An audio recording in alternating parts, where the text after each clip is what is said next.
Magandang tanghali mga kabay. So meron po akong estimate dito. 39418 letter A. Ang model nito mga kabay, HD 560. Ayan. So papaanda rin natin mga kabay. Dahil gumagana naman siya. Kaso lang po, maingay. Ayan po.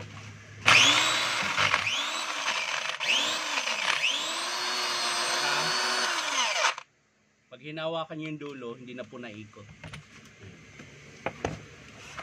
Tapos amoy sunog. So bubuksan natin mga kabay.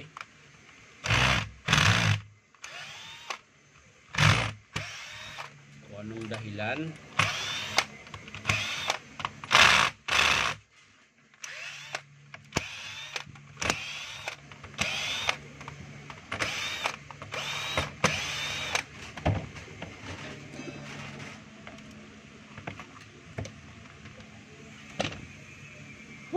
So yan mga kabay.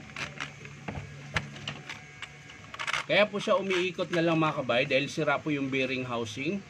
Pudpud po siya. Ang problema, ginagamit pa nila kahit nung nasira yung bearing housing. Ito papakita ko sa inyo. Pati yung bearing sira oh. Tapos yung bushing niya sira din. So tuloy-tuloy niyang ginamit. Kaya po nadama yung gear tsaka armature. Ayan.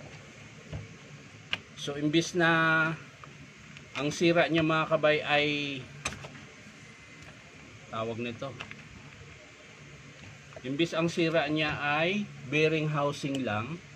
So nadamay po pati yung shafting ng armature. Ayan. Tapos lumubo din po yung field coil, yung pinaka ano niya mga kabay, ayan oh. So pasunog din po yung field coil. Ayan. So tuloy-tuloy kasi ginagamit. Sumasayad yung armature, nagiinit siya hanggang nasunog din po yung field coil niya.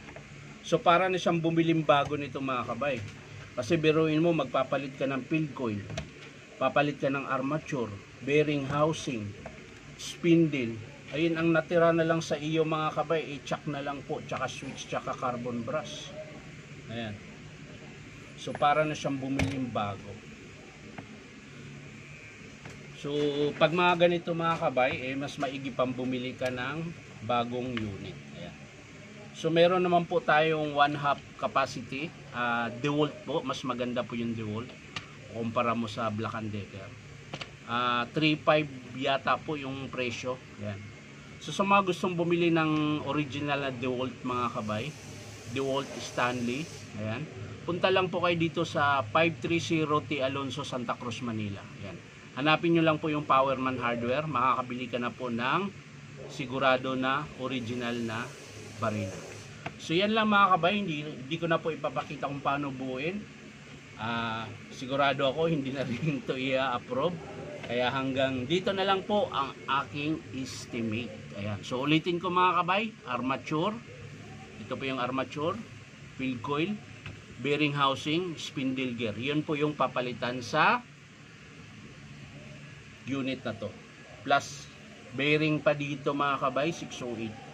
So yan lang mga kabay. Maraming salamat. Bye bye.